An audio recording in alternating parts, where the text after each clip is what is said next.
High বন্ধুরা, কেমন আছো? আমি তো ভালোই আছি, তোমরাও নিশ্চয়ই ভালোই আছো। আর এই যে গাছটা দেখাচ্ছে, এর নাম হচ্ছে ঝড়ন্তরী গাছ। এর পাতা তুলে আমরা শরবত করে খাই। এর চাও হয়, চা হয় মানে করে খাই।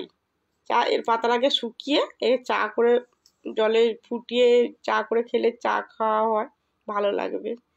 আর এর গুণ প্রচুর, এর অসাধারণ কিন্তু গন্ধ, এত সুন্দর গন্ধ।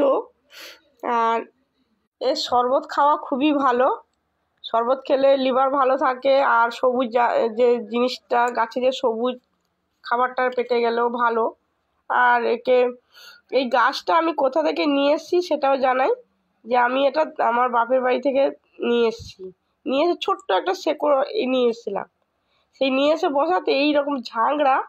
এর গাছ এ তো আমি কেটে ছোট করে দিয়েছি, এর প্রচুর বিশাল বড় গাছ হয়, এর ফুলও হয়। তো এই গাছটা আমি দেশ থেকে নিয়ে এসে আমি লাগিয়েছি আমার আমার বাড়িতে, নিয়েছে টবে। এটাকে বলে লেবন গাছ। তোমাদের যদি এই গাছটার নাম জানা থাকে তাহলে আপনারা কমেন্ট করে আমাকে জানাবেন। এই ভিডিওটা যদি ভালো লাগে আপনারা শেয়ার করে দেবেন আর লাইক করে দেবেন।